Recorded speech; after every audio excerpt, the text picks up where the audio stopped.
Muito bem, nossa economia e desenvolvimento dessa semana. Professor Saul, que bom tê-lo aqui novamente, professor. Como é que está a coisa? Sempre uma alegria, né, estar aqui toda semana aqui no programa Economia e Desenvolvimento contigo, Silvio. Perfeito. Saul, uma coisa é a seguinte, nós estamos já no segundo semestre, já estamos no mês 8 do ano, por incrível que pareça, mês 8 do ano, e naturalmente que nós estamos torcendo que as coisas voltem a, não a ser como antes, mas até melhores do que antes, né? Quer dizer, retomada da economia. Então, como é que tu está vendo esse espaço agora? Nós temos aí a questão, essa variante Delta, o Congresso não aprova as reformas, a coisa está indo muito devagar, né?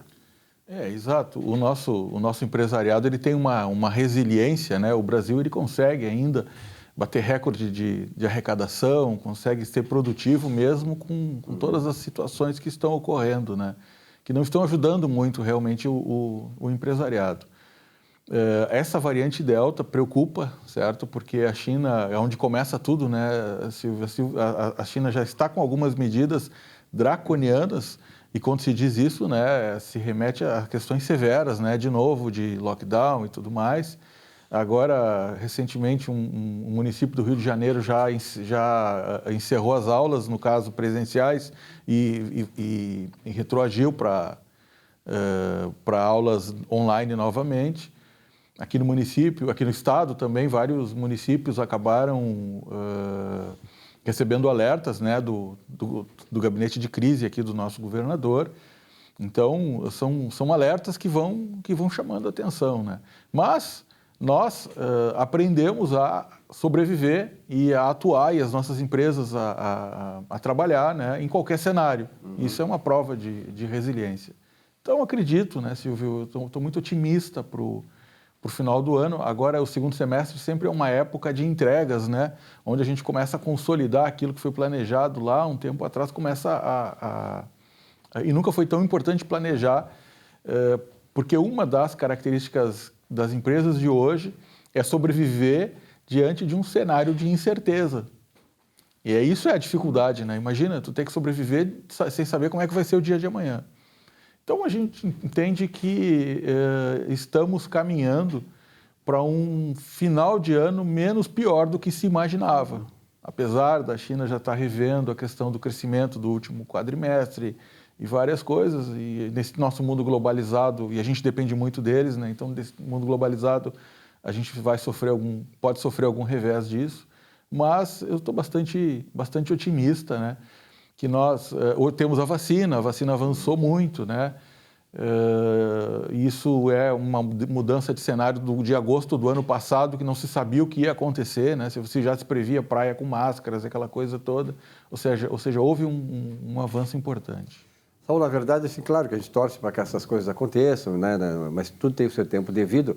O que a gente não consegue entender é que digamos assim, essa má vontade, digamos, a falta de agilidade do Congresso Nacional de colocar em pauta as reformas, que ainda tem uma reforma administrativa, tributária estão aí, e elas estão mais ou menos, né, colocadas em banho-maria, quando o Brasil precisa dessa reforma para dar uma retomada melhor e tirar do sufoco as empresas e dar uma perspectiva melhor para a economia.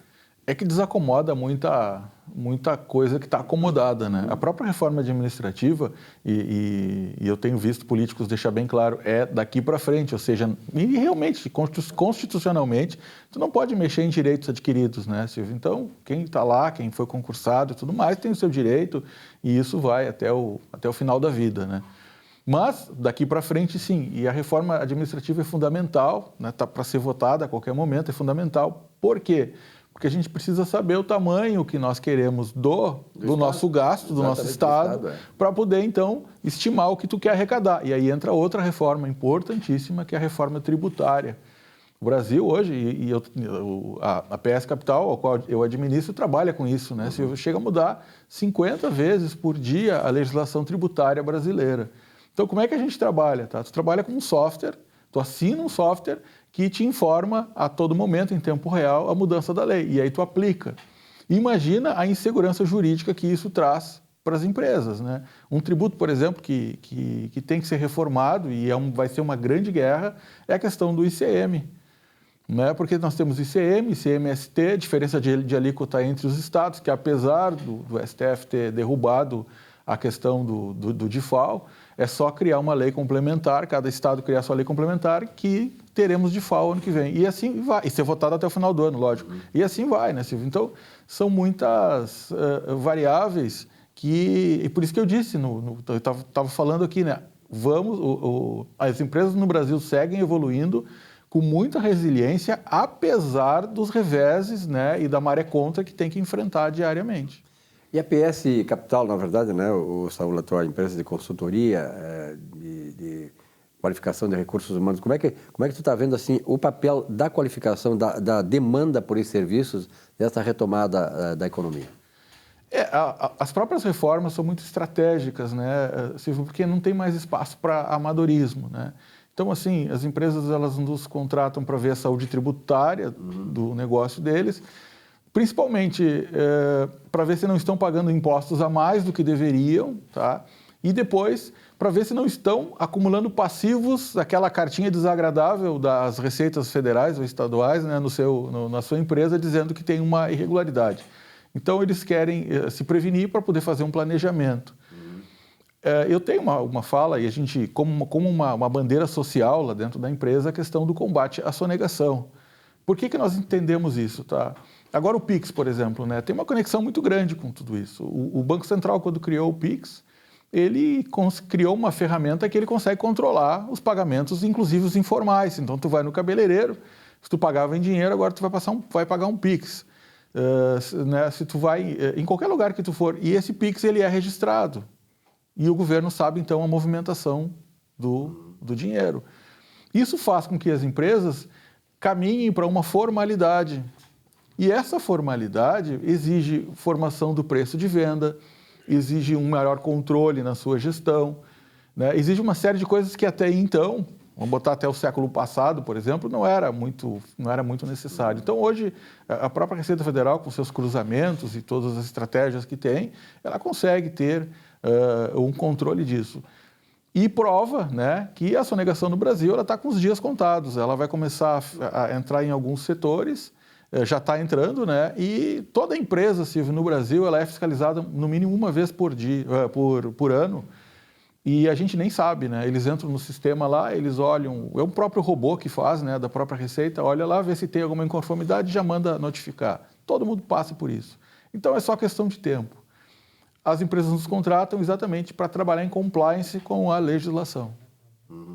Importante isso que tu colocas, né, Saúl? Na verdade, o nível de sonegação ele é maior à medida em que a reforma tributária não vem e o tributo é muito elevado. O tributo muito elevado acaba proporcionando a sonegação. De qualquer maneira, estamos acabando com isso através do quê? Da informação, através do cruzamento de dados. Então, hoje em dia, ao contrário de antigamente, para driblar a Receita Federal não é assim. Então, tem que se precaver.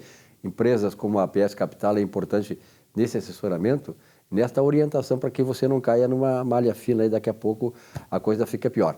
Saúl, obrigado pela tua presença aqui, acho que foi importante esse nosso bate-papo e sobretudo essas questões aí que dizem respeito a todos nós, a mim, ao Saúl, a você também, e é importante a gente ter presente isso. Obrigado e até uma próxima oportunidade. Obrigado, Silvio, uma boa semana a todos.